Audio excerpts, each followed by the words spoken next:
y a los 12 meses ya no se le puede pagar.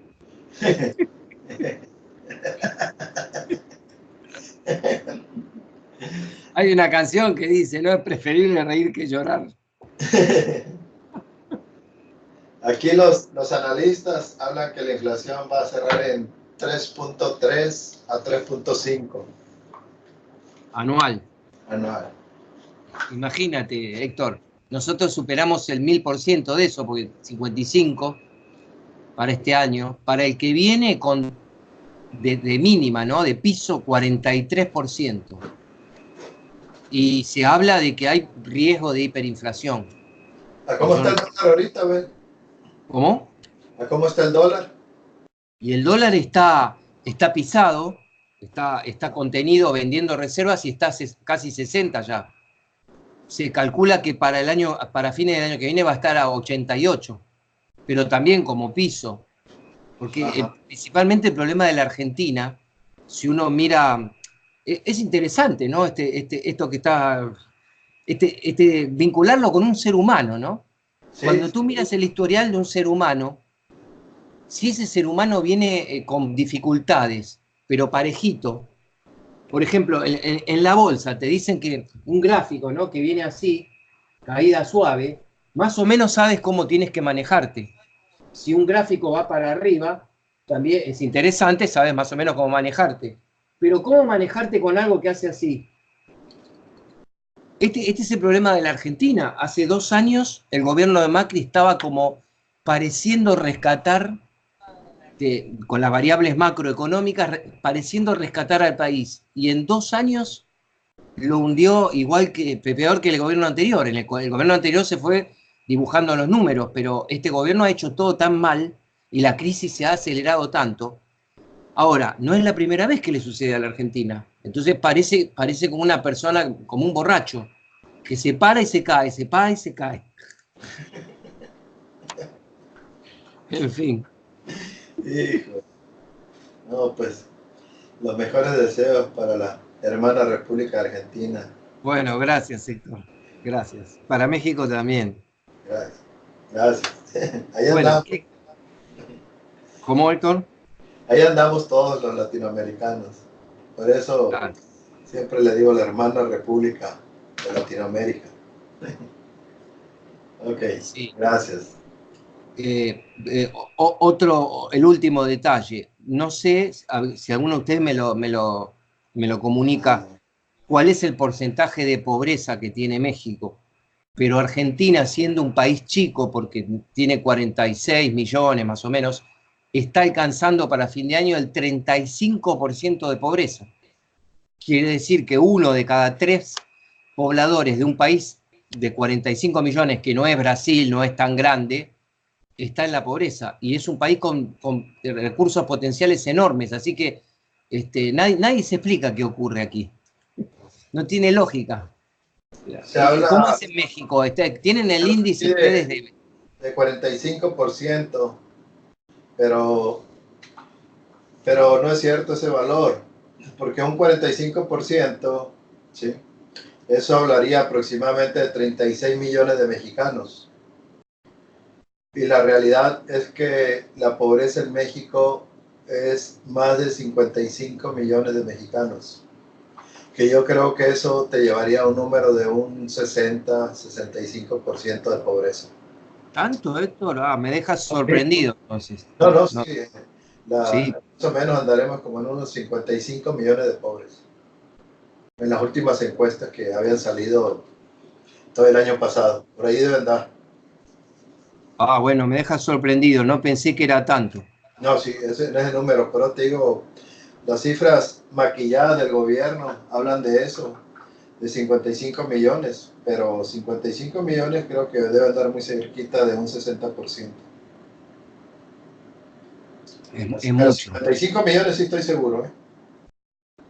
Es muchísimo, mucho más de lo que yo me suponía, sí, es muchísimo. Sí, no, ese es el valor. ¿Cómo luchar contra eso? Claro, sí. Urgentemente, ¿no? Si no, las sociedades no son viables con el éxito de unos pocos y con que le vaya bien a una pequeña parte de la población. Son insostenibles en nuestros países. Eso también es lo que nos produce los desequilibrios, ¿no? Sí, O sea, así que es. ojalá se revierta lo antes posible y como tú has dicho, no hay especialista en el mundo que no esté de acuerdo en que el primer paso es el de la educación, sobre todo en el siglo XXI. No se puede rescatar gente de la pobreza si no se la educa y se insertan en el proceso productivo, que hoy requiere de unos conocimientos básicos mucho más altos que hace 30 o 40 años, ¿no? Afirmativo. Así es. Bueno, tratemos de recuperarnos de los datos. Eh, Tienen, por favor, abierto el ejercicio, ¿cómo cambia el comportamiento con el estrés? Bueno, hola Alan, hola César, hola Jesús, allá Noé creo que está. ¿Cómo te va, Jesús? ¿Cómo andas? Y bien, aquí tengo muchas visitas el día de hoy. Ah, sí, estuviste muy visitado. Sí, Rogelio se fue hoy, pero se quedó la gente de Durango. Bien, bueno, bueno. ¿Pero fue un día estresante o fue manejable? No, fue un día muy provechoso ahí para Ah, juntar a los muchachos y ver algunos pendientes que teníamos. mira, ahora que yo te hago esta pregunta y tú me la respondes, me hizo acordar de un detalle importante sobre el estrés. Eh, Tú dices que fue un día productivo, entonces una persona que tuvo mucho trabajo, presumiblemente se podría decir, y si tuvo mucho trabajo, un día intenso, debe estar un poco estresada, o no, es presumible, pero cuando veo la cara de Jesús y me dice fue productivo, le veo como con cierta alegría y lo veo bien. O sea que acá acaba de surgir impensadamente, mientras abrimos el ejercicio, un ingrediente importante para tener en cuenta. El estrés no es solamente la falta de tiempo y la cantidad de actividades que uno hace durante un día, sino lo que acaba de manifestar Jesús. Pero ¿qué pasó con los resultados que se tenían que alcanzar? Porque supónganse 3 escenarios, ¿no? Se consiguieron los resultados previstos, sería satisfactorio.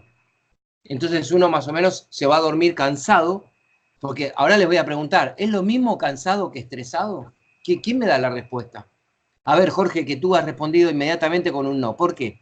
¿Dónde está la diferencia? Te hago pues un comentario de lo que me sucede a mí. Normalmente, para no quedarme mucho tiempo, trato de acelerarme, por así decirlo, ¿no? De subir revoluciones para estar trabajando rápido y poder abarcar más chamba en el mismo periodo de tiempo. Porque si no, pues saldría a las 7 todos los días, ¿no? Y cuando termino, a eso de las 5:30 más o menos, que ya voy en camino, me dan bostezos, así, bostezos, porque siento que como que bajo las revoluciones de mi cerebro para ya cálmate, ya deja de estar tan a fondo el acelerador.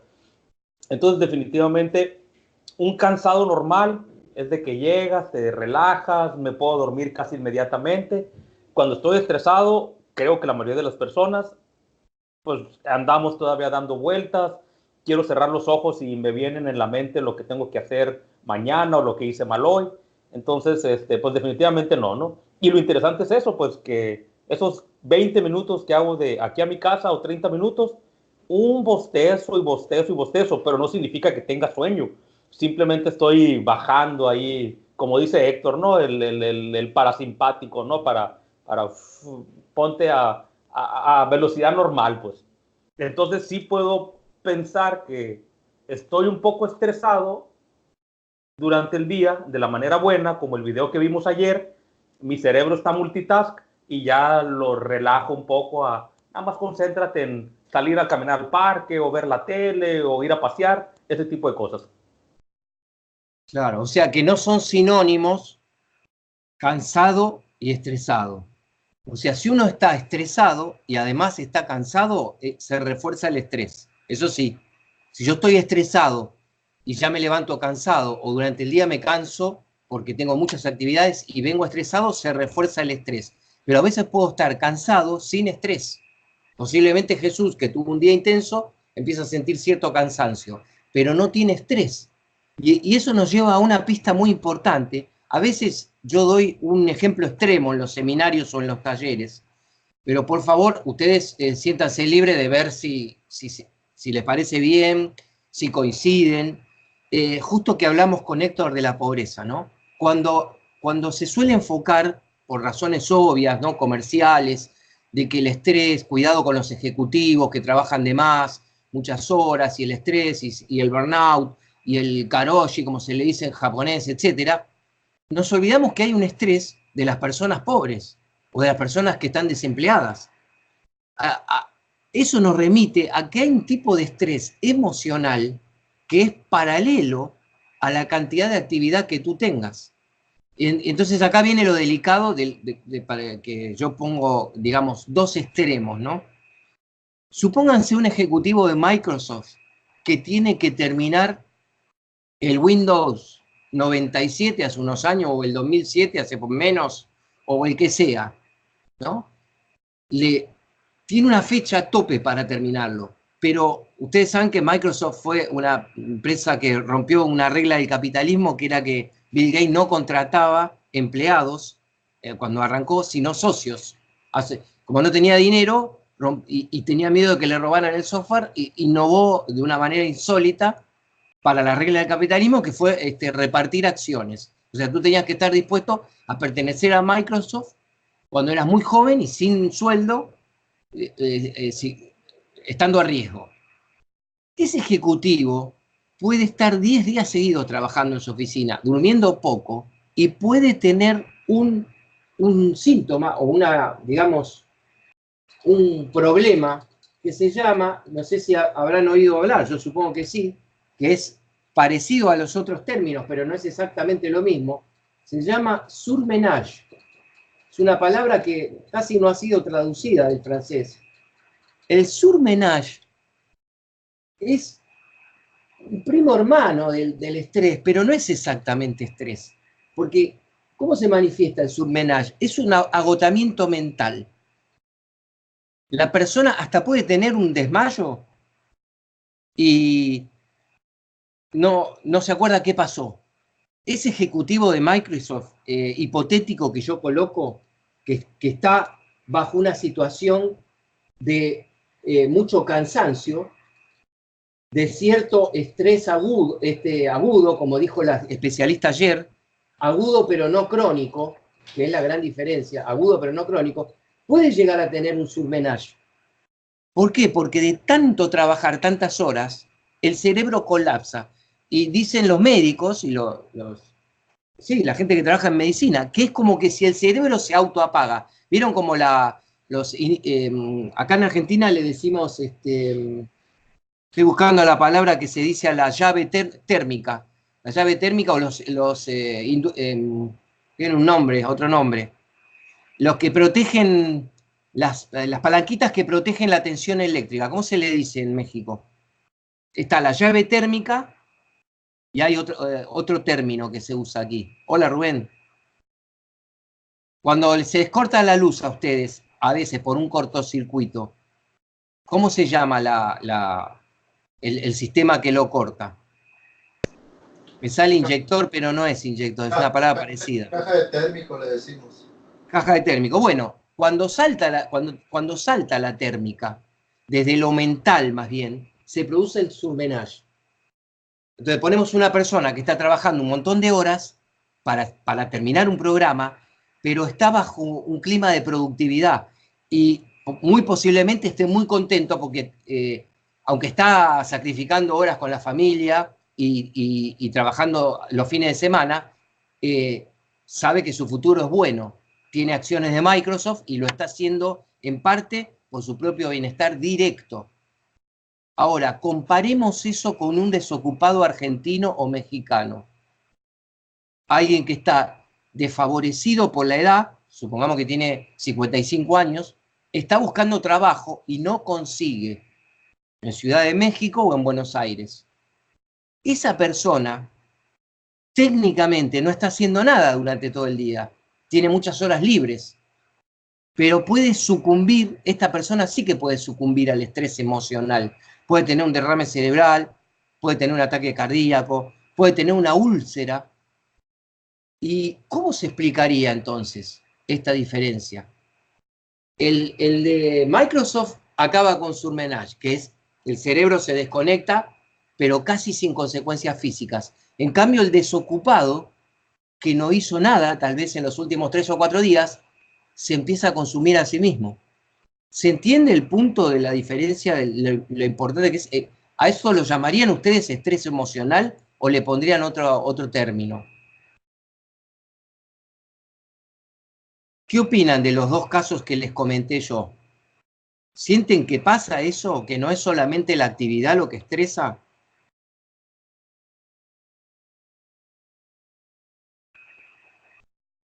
¿Están de acuerdo entonces? Yo pienso que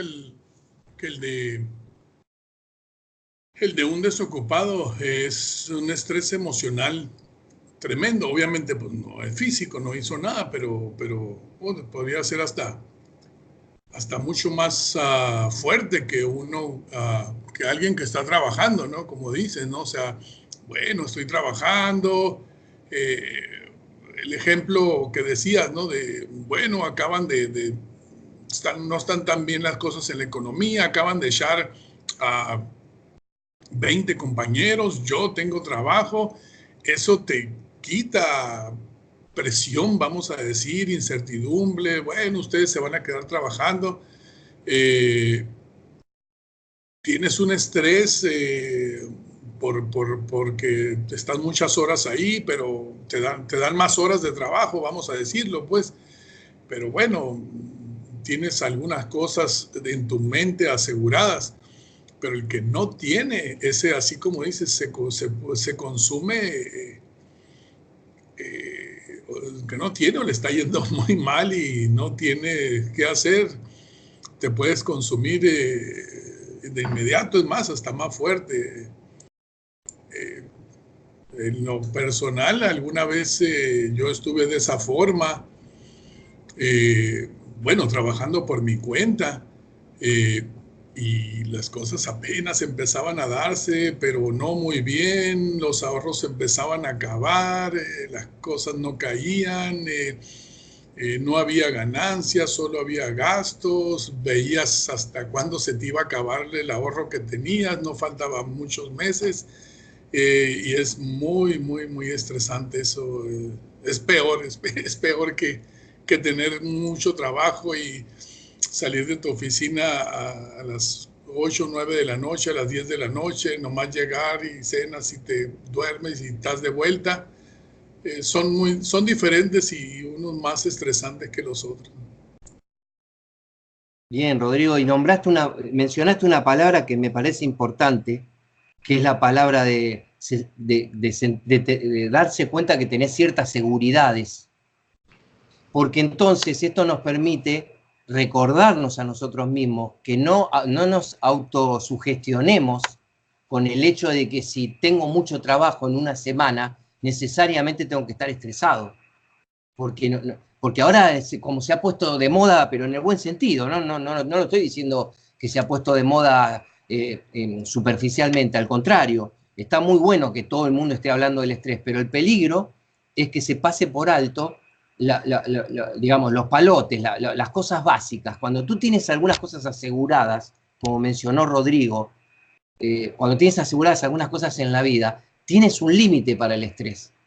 Entonces, si no te autosugestionas o no pierdes del todo el control respecto a lo que estás haciendo durante una semana, es muy probable que ese estrés lo puedas manejar ya cognitivamente.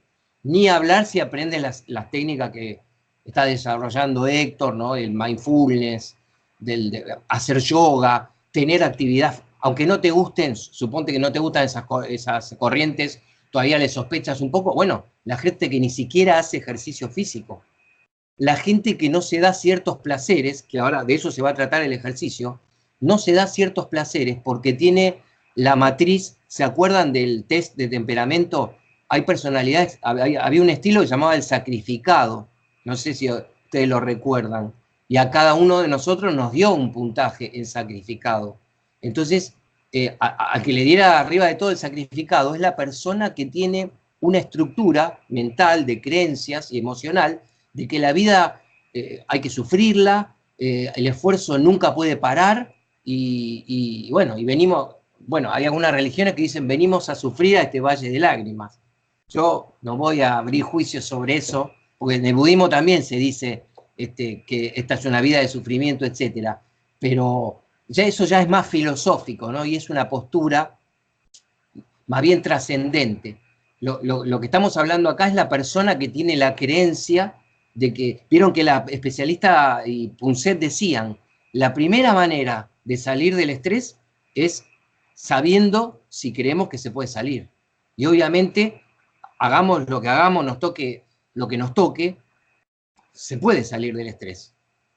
Se puede salir del estrés. El ejercicio que vamos a compartir ahora va a poner foco en la cuestión del comportamiento, porque también en la información relevante del estrés que se suele pasar en los medios es, bueno, el estrés te levanta la presión, te produce úlceras, te hace caer el pelo, te hace engordar, te hace fumar más, etcétera, etcétera, etcétera. Pero este ejercicio se llama ¿cómo cambia mi comportamiento con el estrés? Porque el primer síntoma antes de ir a lo físico, gracias a Dios y por lo general, es un cambio en el comportamiento. Yo no soy el de siempre, o yo no soy no soy en mi registro habitual como me ven los demás o como me experimentan los demás. Entonces, si lo tienen abierto el ejercicio, yo les propongo que leamos la introducción que hace el autor y después, durante 10 minutos, cada uno de ustedes hace el ejercicio y después compartimos los resultados. Yo me incluyo. Este ejercicio a mí, siempre que lo pude hacer en público, es muy interesante porque es breve, es bastante rápido, pero a la vez bastante contundente en las lecciones que deja. Si les parece, empezamos a leer entonces. A continuación se presentan algunos rasgos de comportamiento que muchas personas exhiben cuando se las somete a una situación de estrés considerable. Sin entrar en detalles específicos sobre las diferentes respuestas que los diversos tipos de comportamientos suelen inducir bajo estrés, describiremos en términos generales algunas de las respuestas comunes al estrés. Luego usted podrá indicar, en la segunda parte del ejercicio, algunas de las respuestas que podría tener cuando no esté manejando bien las situaciones de tensión. Y entonces arranca un listado, ¿no? Dice, respuestas comunes, porque todos tenemos un poquito de esto, aunque la primera da para el humor, porque la primera dice ser arrogante. Para el argentino va a ser más difícil detectarlo, que ya viene medio, para los mexicanos es más fácil. Rodrigo se ríe. Bueno, pero ser arrogante, para el argentino sería ser más arrogante. Ya vienen amplificados, dice. Claro. Viene recargada la arrogancia ahí. Pero bueno, ser arrogante es un rasgo que quizá cada uno de nosotros ha observado, por lo menos una vez en la vida, que te ocurre cuando estás en situación de estrés. Sobre todo si se trata del estrés. Vieron que la psicóloga explicaba que hay estrés físico, por ejemplo, sentir que no podés manejar bien en una ruta peligrosa que está lloviendo mucho, y también decía el estrés como amenaza a la personalidad. Entonces, ¿cuándo nos podríamos volver arrogantes? Cuando alguien está haciendo algo o está ocurriendo algo en donde se está cuestionando un rasgo de nuestra personalidad, o nosotros creemos eso. Entonces, ser arrogante, ser exigente, ¿no? Volvernos más exigentes de lo normal, ser beligerante, buscar más la conflictividad y volverse más agresivo, ser grosero, algo muy, muy común, perder las formas habituales en las que hablamos, dialogamos, negociamos, pedimos las cosas. Abajo ser agresivo, que es una variante. Beligerante sería ya directamente ir a la guerra, ¿no? Agresivo es empezar a tratar de herir a la otra persona. Ser paranoico, ¿quién me explica esta? A ver qué entienden ustedes, si les pasó. ¿Cómo sería ser paranoico? ¿Por qué ser paranoico? ¿Quién quiere testimoniar? ¿Nunca te pasó, Rodrigo, ser paranoico en momentos de estrés? La verdad estoy buscando la definición. La definición, bueno, muy bien. A Muy mí sí bien. me pasa eso de ser paranoico. Te ocurre, Jesús. Bueno, También. a ver, escuchamos la definición de Rodrigo, si la encuentra, y vamos a escucharlo un Dice que momento. el trastorno de personalidad paranoica es una afección mental en la cual una persona tiene un patrón de desconfianza y recelo de los demás en forma prolongada. La persona no tiene un trastorno psicótico completo como la esquizofrenia, dice. O sea, es Ok. desconfianza y recelo hacia los demás y hacia todo, ¿no? Exacto, Rodrigo, y se diferencia, no es un trastorno psicótico, en función de que los trastornos psicóticos ya es la persona que delira. El paranoico te cuenta algo que suena sospechoso, pero podría ser verídico. Por ejemplo, mi mamá, como empezó a tener un poquito de Alzheimer, al principio que no sabíamos que tenía Alzheimer, se volvió paranoica. Entonces me llevaba a una de las habitaciones de su casa y me decía que había entrado una persona a clavar un clavo a la habitación. Y obviamente no había entrado nadie y el clavo era viejo. Pero en la mente de ella empezaron a aparecer situaciones. Bueno, este caso justo está lindante con el delirio, porque era imposible eso. Yo me refiero, como dice lo que leyó Rodrigo, el paranoico es una persona que no ha perdido el sentido de la realidad, pero empieza a tener un patrón de desconfianza excesiva hacia los demás. ¿Cómo es tu caso, Jesús? ¿Cómo lo registraste vos? Sí, bueno, de hecho, pues ya había hecho el ejercicio, sí registro un poco de ser paranoico, de hacerme ideas de que estoy haciendo las cosas mal o de que me están juzgando por no hacer bien un trabajo, sin antes pues hacerlo o llevarlo a cabo o consultar con la persona con la que tengo este pendiente. Entonces siempre me creo esas ideas, que esa persecución mental, como le digo yo, de que estoy haciendo algo mal, de que estoy estresado porque no hice esto y me van a, y esta persona está pensando esto de mí, o me va a pasar algo si no hago esto. Entonces siempre estoy creando chaquetas mentales, se le dicen por aquí. Chaquetas mentales. Muy bien. Sí. Sí, pero entonces qué curioso que es que se nos puede acentuar eso bajo estado de estrés. ¿Por qué crees tú que ocurre eso? Que aparece más cuando estamos estresados, como dice el ejercicio. ¿Por qué será? Pues yo lo veo que en mi caso es por la ansiedad. Soy una persona muy ansiosa, entonces yo creo que puede ser que me dé eso de ser paranoico por el de este historial de ansiedad que tengo yo. Entonces, yo no sé, yo lo atribuyo a eso, porque siempre creo que desde que me estreso, porque no, el niño no me estresaba, pero ya de grande que ya empecé a estresarme, a sentir estas sensaciones, pues ya lo he visto y conjunto a mi ansiedad que de repente me sale. Claro, o sea, fíjate cómo coincide tu testimonio, Jesús, con lo que vimos en el video, de que tú lo llamas ansiedad, ¿no? Y la especialista comentaba que el cerebro está diseñado para detectar amenazas. Entonces, hay una congruencia entre que si sube el nivel de estrés, sube la sensibilidad de mi cerebro a registrar posibles amenazas, posibles. Entonces, te entiendo con lo que tú dices, porque cuando yo estoy tratando de detectar amenazas posibles, los demás seres humanos pueden caer en la volteada, como decimos en Argentina. No es solamente un trabajo, un archivo, es la relación humana la que aparece también como una posible amenaza. Como tú dijiste, ¿será que me van a criticar? ¿Será que van a decir de mí? ¿Qué van a pensar? Nos volvemos más sensibles por la razón que explicó, por la ansiedad, para decirlo en una sola palabra, y para desarrollarlo un poquito, por el motivo que dijo la especialista ayer en el video. Como el cerebro está preparado, gracias a Dios, ¿no?, para detectar amenazas en estado de relajación, cuando haces yoga o cuando haces mindfulness, el cerebro bajó a su nivel mínimo de rastreo de amenazas.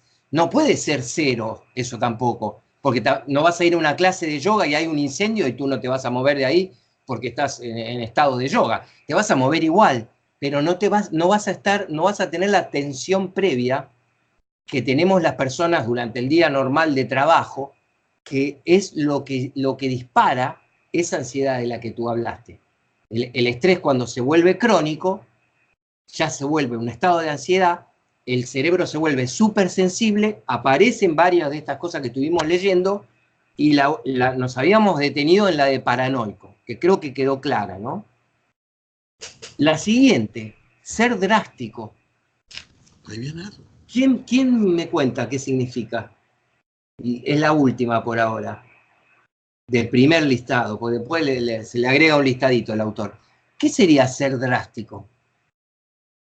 ¿Y por qué sería un problema?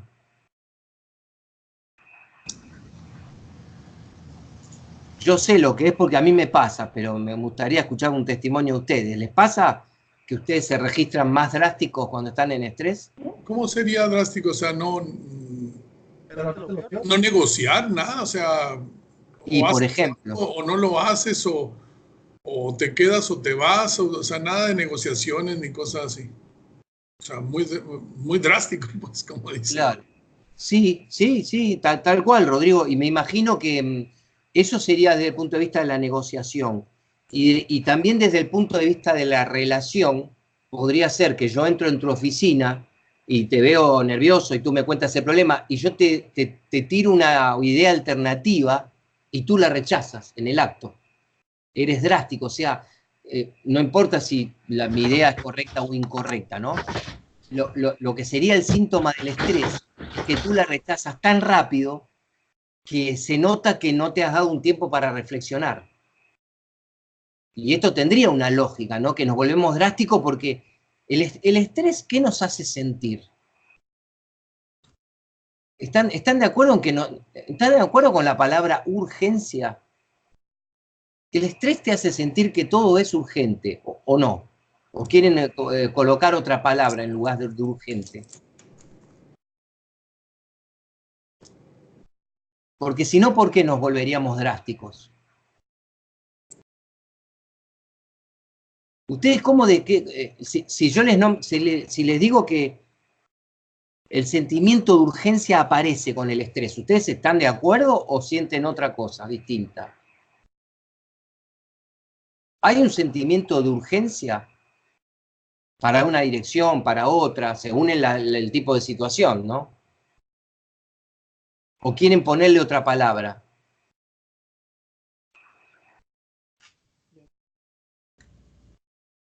También está la palabra sobrecarga, ¿no? Pero yo ahora me estoy refiriendo a que si decimos que estamos reconociendo que podríamos volvernos drásticos, paranoicos, agresivos, es porque hay urgencia. Si no, ¿por qué tendríamos estos comportamientos? Un poco Impaciencia, pues. O sea. Impaciencia. Muy bien, César. Esa es muy buena también. Se nos reduce el caudal de paciencia o el margen de paciencia que tenemos habitualmente. Se te reduce, ¿cierto? Pero te repregunto, César, ¿será entonces que te pasa eso porque sientes que la situación es urgente? Y ojo que podría ser que tengas toda la razón, ¿eh? Porque ¿qué pasa si dos compañeros de trabajo, uno está tenso y estresado y el otro está calmo y relajado? Y nosotros recién llegamos al despacho de Juan y de Pedro. Juan está tenso y estresado y Pedro está calmo y relajado. Y están discutiendo de una situación de la empresa. Yo no puedo irrumpir, a ver si están de acuerdo, ¿no? Yo no puedo irrumpir en la oficina y de repente decir, acá el equivocado es Juan. Porque Juan, mirá, está tenso y estresado y está un poco agresivo y está un poco paranoico. Y el que tiene la razón es Pedro, que está calmado, tranquilo, educado. No sé, ojo. ¿Ustedes, digamos, sacarían de golpe este criterio? Si alguien está calmado es el que tiene la razón y el otro está equivocado. No sabemos, ¿no? ¿Cómo lo ves tú, Rodrigo? No se sabe. No lo sabe. A lo mejor el que estaba negando o algo se volvió, por tanto estrés que tiene, drástico y dijo, No, eso no va a ser, y el otro trata de explicarle, pero mira que lo podemos hacer o no, etcétera, y empieza a hacer que pierda la paciencia el otro, ¿no? Pero no sabes, si no conoces de dónde vienen todas las cosas, no puedes, como dice, juzgar de repente, oye, no, él tiene la razón, mira, pues, lo veo bien tranquilo. No creo que se pueda hacer. Porque, mira, justo empezamos hablando de la Argentina, ¿no? Una de las cosas que se le critica a este gobierno es que cada vez que el dólar pegaba un salto, salía un funcionario que me parece a mí actuando. Tampoco podemos asegurar que otro ser humano llega a nuestra empresa o nos cruzamos en la calle y está actuando. Pero a veces es como que se nota un poco, ¿no? Porque mira, si el dólar pega un salto alto y un funcionario tiene que salir a hablar, debería salir un poco preocupado y debería salir con cierta empatía hacia la población, diciendo, entiendo que la población esté preocupada, ansiosa, pero vamos a tratar de, estamos trabajando en ello. No, salían 2 o 3 veces, pasó, salían sonrientes, salían un poco soberbios, arrogantes, y decían, tranquilo, el dólar no es ningún problema, mañana o pasado ya lo arreglamos. Y a los 3 días valía el doble el dólar. Entonces, el que estaba calmado y sonreía y todo eso, yo no sé si estaba actuando medio idiota o las dos cosas juntas. Entonces, hay que tener cuidado con eso, porque el sentimiento de urgencia en estado de estrés se puede magnificar, que acá viene el problema. Capaz que la verdad está intermedia entre Juan, que está muy alterado, y Pedro, que está más calmado y está viendo el problema. Pero nosotros no podemos saberlo de antemano. Entonces acá cuando decíamos esto vino de ser drástico, ¿no? Ser drástico es que cuando tienes un problema, el ser drástico te quita posibilidades de examinar cursos de acción. Por eso entiendo que el autor lo puso ahí como una alerta. Por más que la situación sea urgente, si tú rechazas ideas de algunos compañeros o no te tomas 15 minutos para reflexionar qué se hace ante esa situación, estás dejándote llevar por el estrés. Entonces, ¿están de acuerdo con esto de drástico? ¿Se entendió? A ver, Rubén. Buenas tardes. ¿Te vuelves drástico? Sí, yo creo que todas las personas cuando estamos, bajo estrés o bajo preocupación, nos quedamos, digamos, cortos o faltos de recursos, ¿no? De cómo responder a ciertas situaciones. En lo laboral te pudiera comentar algo que ya se ha vuelto cómico, ¿no? Aquí en el área donde estoy yo, que es compras e importaciones, hay veces que por X o Y, ¿no? X orden, X pedido no se coloca a tiempo, o ya sea porque no se recibió la orden de parte del cliente o porque se nos traspapeló en alguno de las etapas del proceso, y muchas veces somos drásticos, o vaya, nos llegan a nosotros comentarios de que no, pues va a cerrar la mina, por decir algo, ¿no? Entonces, quizás sí, quizá no, pero lo que sí, que al estar estresados y preocupados, nos vemos limitados, ¿no? En la capacidad de respuesta, en la manera en que podamos atacar, vaya, la problemática, ¿no? Me ha sucedido. Algún otro ejemplo que pudiera compartir, de dramatismo, de ser drástico, perdón,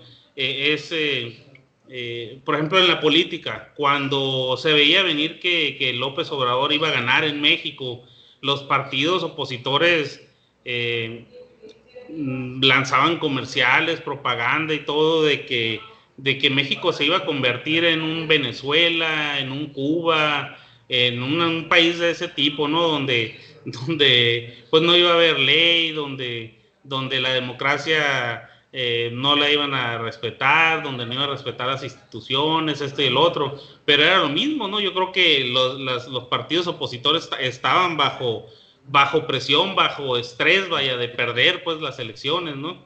Entonces, al final de cuentas el punto es de que sí, estás bajo estrés, estás preocupado y definitivamente se carece, ¿no? De recursos. Bien. Se carece, o sea, no, ¿cómo te diré? No le das el seguimiento apropiado pues a la problemática. Bueno, pero un último comentario, Rubén, a ver si estás de acuerdo. Hay que fijarse 2 veces cuando uno es drástico, porque ojo, de nuevo, la persona drástica puede tener razón en ese momento o puede estar equivocada. Te doy un ejemplo. Si hay un incendio, vienen los bomberos y los bomberos son drásticos. Si hay una emergencia, un médico es drástico, te rasgan la ropa, no sé si vieron algunas películas o series de los médicos, ya ni siquiera contemplan tu ropa, si te estás desangrando, las desgarran y las tiran, y se despreocupan de cualquier cosa que no sea salvarte la vida. Entonces, ojo que un líder que momentáneamente es drástico, podría estar en lo cierto y podría estar en lo correcto en ese momento. El tema es si se lo revisó 2 veces, como se dice en la carpintería, medir 2 veces y cortar una. Entonces, si te hiciste un pequeño ejercicio de control emocional y volvés a entender que la situación es urgente, entonces capaz que está bien decir, esto es urgente, es drástico. Hay que desalojar el edificio, suponte. O hay que ir a hablar con esta gente, pero hoy mismo. Porque si, suponte, yo te quiero persuadir a ti de que hay un problema. Y tú me dirás, ¿y por qué ser drástico? Y porque a veces ser drástico es la claridad para que algo se haga lo antes posible. Entonces yo te digo, che, Rubén, habría que ir a la mina porque hay que hablar. Oh, bueno, mañana, pasado, me fijo. Y si yo entendí y revisé que la situación es muy delicada, podría ser drástico respondiéndote, Rubén, mañana a la mañana estás en la mina. Y tú podrías pensar, uy, Abel estará estresado porque no es de ser drástico. Pero el hecho de ser drástico aisladamente, cada tanto, no es indicio de que uno esté... la mina, mina en mexicano o en argentino me ponen acá, qué gracioso. ¿Qué significa? No, mina en mexicano. Eso va por tu cuenta, Jorge. No había duda ahí. Es tu cerebro el que está pensando en la otra mina. Pero estuvo muy bueno el rasgo de humor. Si no hubiera dicho, hay que ir a las minas. Bueno, entonces, ¿seguimos con el listado? Quisiera opinar algo, sí, nada más. Sí, como no, bueno. Yo tienes razón, ¿no? ¿Cómo te diré? Puede ser beneficioso, pero también perjudicial, pues si todo lo vuelves una urgencia, todo lo vuelves una, pues sí, si todo lo haces de manera drástica, pues tampoco es beneficioso, ¿no? O sea, hay que, como decimos acá en México, hay que medir el agua a los camotes, pues no todo puede ser una urgencia y definitivamente es como si viniera, si el bombero, vaya, como dices tú, ¿no? Si el bombero todos los días está diciendo, ¡cuidado! Pues ya después ya no le pones atención, ¿no? Ya se vuelve rutinario, vaya. Ya las palabras que le puedan dar énfasis, pues, a una urgencia, pues ya no tienen validez, pues. Entonces creo que debe haber un balance, vaya, al final de cuentas, ¿no? Tu observación final es muy importante, Rubén, porque esa es la diferencia entre detectar que uno está estresado o no, o que nuestro líder está estresado, o nuestro cliente, o nuestra esposa, o quien sea. O sea, si el ser drástico es intermitente, cada tanto mi esposa me dice, mira lo que hizo nuestro hijo, y está tensa y me cuenta algo, y sí, coincidimos en que hizo una travesura demasiado importante en el colegio, entonces yo entenderé que está en estado de estrés en ese momento, pero por una causa razonable, y trataré de colaborar a ver cómo encontramos la solución. Pero como tú dices, Rubén, si la persona está mañana, pasado, ahí está ocurriendo algo. Desgraciadamente venimos de décadas de liderazgo en las organizaciones, donde los líderes, los jefes, los dueños de empresas no se preocupaban por que los demás los vieran como drásticos, porque había un poco de abuso de poder, estaban educados así, y entonces eso no se modificaba. Hoy, no, la mayoría, por suerte, va aceptando, con los cambios culturales, el tema del cliente también, de que no podés someter a tu gente a un estrés continuo. Porque como tú has dicho, aparte de pagar el costo de la salud, el cerebro se va habituando a esas urgencias múltiples y pueden pasar dos cosas, o colapsa o deja de prestarle atención. Y ya no se distingue lo que es una verdadera urgencia de lo que no lo es. Por eso, por lo último que tú dijiste, Rubén, ahí realzamos la importancia del control. Porque cuando una persona te vea controlada, el día que se te salte la térmica, que va a ocurrir, pues es muy posible que salte por un hecho que lo merece, que salte en concordancia a una emergencia a la que hay que prestarle mucha atención, ¿no? Y este es el valor del control, y es la esencia del liderazgo. Que el liderazgo, que no se confunde con el humor, a ver cómo vino mi jefe hoy, a ver si vino drástico o no vino drástico. No, yo tengo un piso de confianza de que sé que mi líder es una persona que escucha, consulta, y bueno, si un día está drástico es porque pasó algo importante. Está bien, siempre hay un margen de error. A veces ha pasado que mi esposa me dice algo y yo no lo percibo como tan urgente, y viceversa.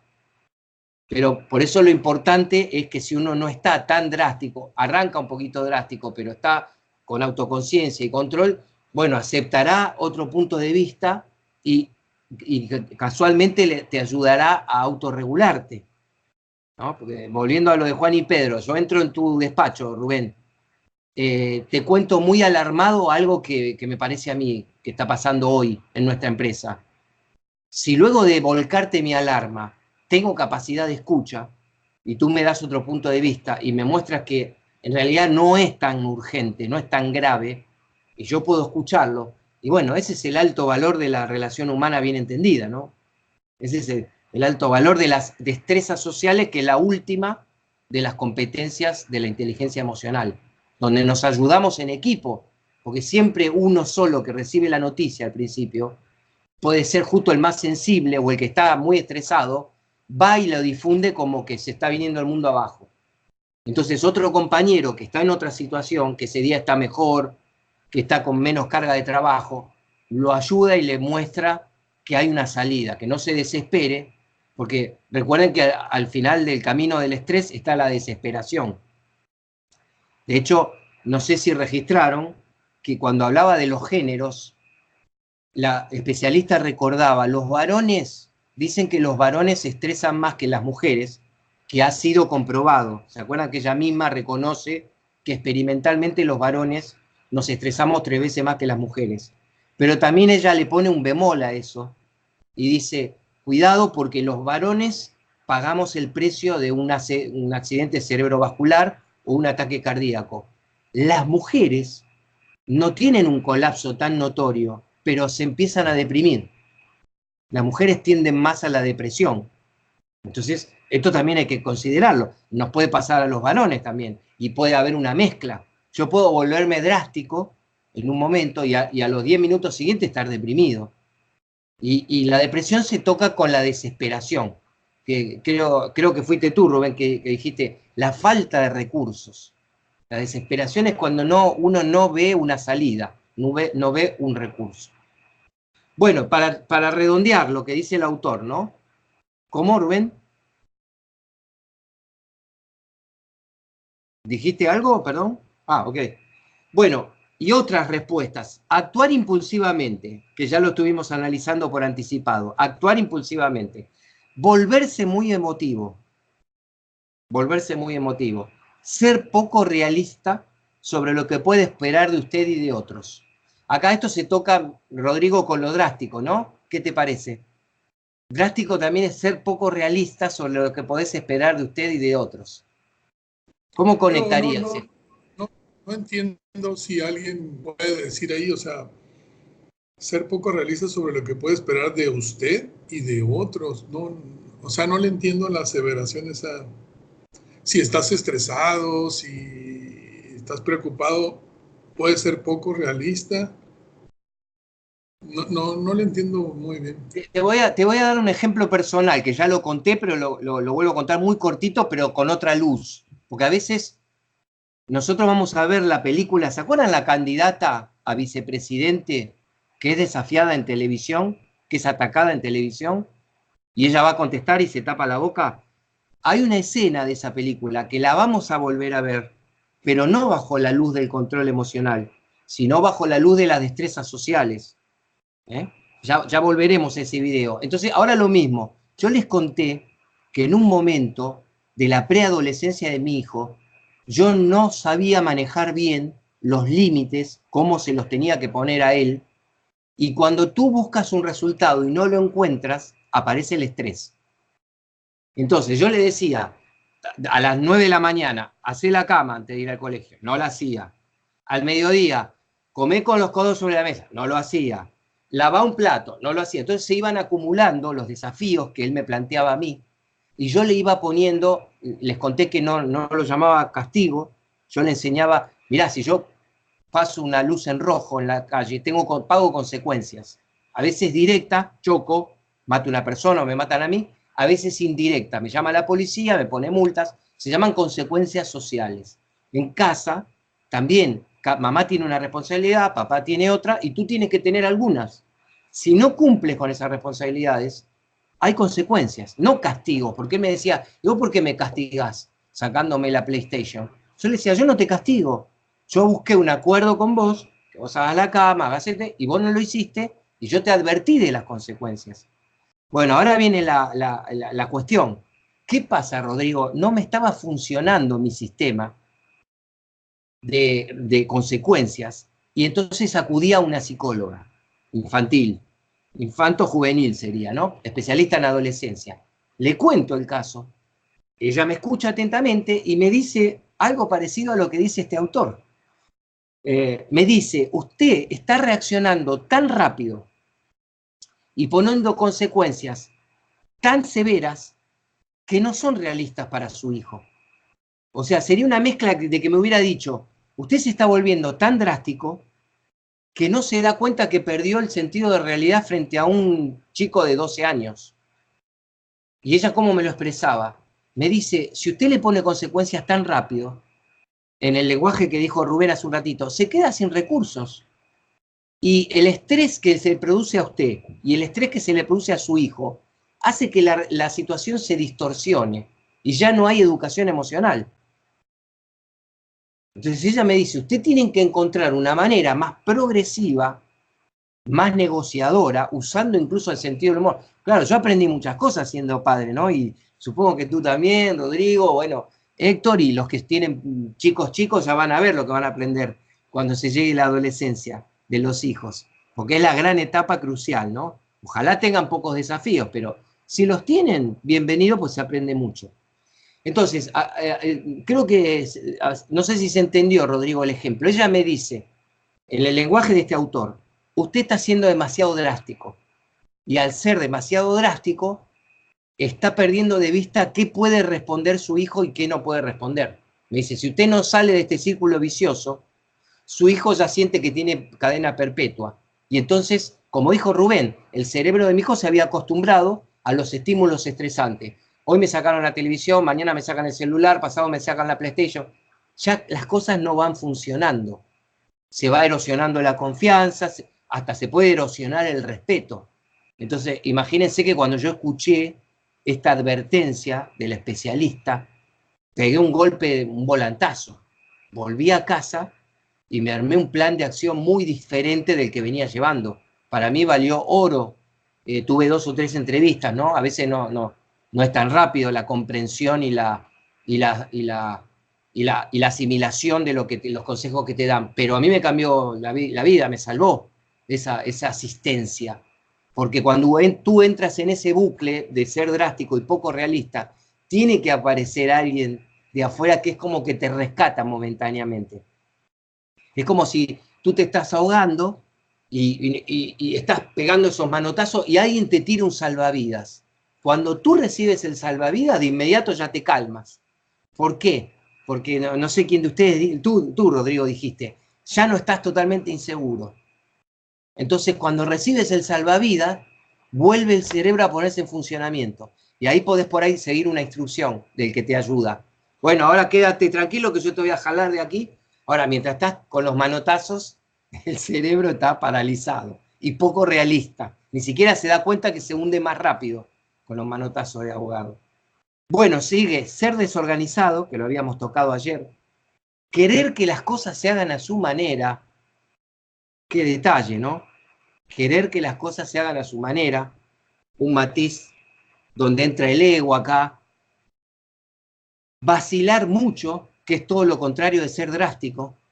Podemos volvernos drásticos si nos sentimos seguros, o podemos vacilar mucho si nos agarra un pico de estrés en un momento de inseguridad. Y el último, proyectarse como una persona necesitada. Y esto, la verdad que no lo tengo, no me lo recuerdo bien cómo era el contexto del libro. Vamos a construirlo entre todos. ¿Qué significaría proyectarse como una persona necesitada? ¿Qué entienden ustedes por esta oración?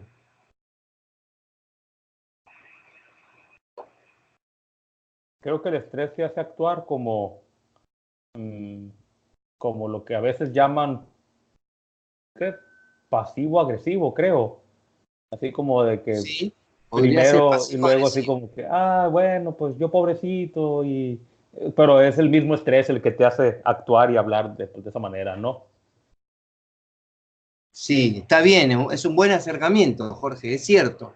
O sea, nos proyectamos como la persona necesitada, pero en realidad todavía nos quedaría un recurso, o si no, el autor no usaría la palabra proyectarse. Es un poquito como una pequeña manipulación. ¿Qué les parece? ¿Cómo les suena a ustedes? Como chantaje. Es como un poquito de chantaje, ¿no? No es un poquito de chantaje Sí, emocional. para que crear, moverle las fibras a los demás y que sean más condescendientes contigo, ¿no? Claro, bueno, con esto también hay que tener cuidado, ¿no? Porque a veces cuando uno llega a casa y encuentra al cónyuge así como necesitado, no sabemos hasta qué punto es un chantaje, que el chantaje en el sentido más light de la palabra, ¿no? Un chantaje momentáneo de, oye, necesito ayuda, por favor, préstame atención. No estamos hablando de cosas muy serias, pero igual hay que tener cuidado porque a veces, acá el autor dice proyectarse como persona necesitada. Si lo estamos haciendo nosotros, nos damos cuenta de eso, estamos seguros de que estamos tratando de llamar la atención. Pero cuando lo está haciendo otra persona, hay que prestar un poquito de cuidado porque tal vez nos equivocamos. Decimos, esta persona está queriendo chantajearme y en realidad la persona está por caer en la desesperación de verdad. Son esos dilemas complejos que se resuelven si conocemos bien al individuo. Si tenemos un compañero de trabajo de hace 10 años, o en la pareja, o con los hijos, si te conoces bien, te vas a dar cuenta de esta proyección. Pero cuidado con los vínculos relativamente nuevos, porque uno puede equivocarse en ese criterio y la persona de verdad está por colapsar. Bueno, si les parece, en los próximos 10 minutos, pues ya podemos empalmar con el corte, ¿qué les parece si en los próximos 10 minutos ya se leen ustedes lo que sigue, que es el ejercicio propiamente dicho? Vamos a anotar cosas que nos correspondan en lo personal en cada uno de los ítems que les va a sugerir el autor. Respuestas usuales al estrés de cada uno de nosotros. Después, los motivos del estrés de cada uno de ustedes y el mío, cada uno contará 1, 2. Y por último, ¿qué nos tranquiliza? En lo personal, sin entrar en detalles íntimos, así no se estresan, no contamos cosas íntimas, ponemos lo contable, que dentro de lo que nos tranquiliza, ¿qué es lo contable entre compañeros? Bueno, y cuando volvemos hacemos el feedback, ¿les parece? Nos juntamos a las 21:20 entonces. Bueno, dentro de 10 minutos, allá son las 7, ¿no? No, ¿qué hora es? ¿Las 5? 5:20 nos